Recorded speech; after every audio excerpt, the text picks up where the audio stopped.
చేసినామంటే చర్యలు తీసుకోవాల్సిన అవసరం వస్తుంది. దయచేసి మాట్లాడండి సార్. స్పీకర్ సార్, భారతదేశంలో మన పార్లమెంటరీ డెమోక్రసీ వ్యవస్థలో పార్లమెంట్లో కానీ శాసనసభల్లో కానీ the word or ruling or the authority of the speaker is supreme. దాన్ని క్వశ్చన్ చేయడానికి ఎవరికీ అధికారం లేదు. ఈ సాంప్రదాయంతోనే భారతదేశంలో మన పార్లమెంట్ వ్యవస్థ కానీ మన అసెంబ్లీలు నడుస్తున్నాయి.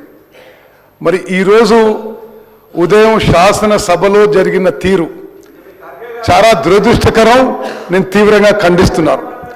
మరి ఒక దళిత కమ్యూనిటీని చెందిన ఒక సీనియర్ నాయకుడు స్పీకర్ హోదాలో ఉన్నప్పుడు వారిపై ఒక అహంకార ధోరణితో అదేవిధంగా కొంత ఇన్సల్ట్ చేసే విధంగా ఏ మెంబర్ మాట్లాడినా అది సహించరాదని చెప్పి మనం చేస్తున్నాను.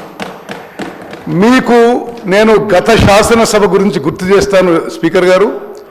ఆ రోజు వాళ్ళు అధికారంలో ఉన్నప్పుడు గవర్నర్ ప్రసంగం అప్పుడు ఇద్దరు సభ్యులు కోమటిరెడ్డి వెంకటరెడ్డి గారు, సంపత్ గారు గవర్నర్ ప్రసంగం అప్పుడు అమర్యాదగా ఉన్నారని చెప్పి కేవలం ఆ కారణంతో వాళ్ళ సభ్యత్వమే రద్దు చేయబడింది.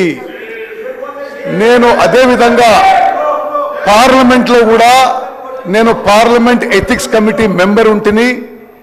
పార్లమెంట్లో కూడా అన్బికమింగ్ బిహేవియర్ కింద పోయిన పార్లమెంట్ టెన్యూర్లోనే ఒక టీఎంసీ సభ్యురాలి సభ్యత్వం రద్దు చేయబడింది.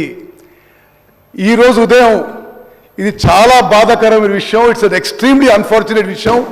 ఏకవచనంతో మిమ్మల్ని ఉద్దేశించి మాట్లాడుతూ అదేవిధంగా మీకు ఏం అధికారం ఉంది, మీరు మిమ్మల్ని ఒక స్పీకర్ వ్యవస్థని, ఒక శాసనసభ వ్యవస్థని, ఒక పార్లమెంటరీ డెమోక్రసీ వ్యవస్థని ఇన్సల్ట్ చేసే విధంగా, అవహేళన చేసే విధంగా మాట్లాడిన వారిపై కఠిన చర్యలు తీసుకోవాలని చెప్పి అదేవిధంగా మరి చర్యలు తీసుకుంటూ ఈ విషయాన్ని అసెంబ్లీ ఎథిక్స్ కమిటీకి రెఫర్ చేసి ఫర్దర్ యాక్షన్లో ప్రొసీడ్ కావాలని చెప్పి నేను సవినయంగా మనవి చేస్తున్నాను. అధ్యక్ష, ధన్యవాదాలు. గౌరవ సభ్యులు మందుల సామ్యాల్ గారు.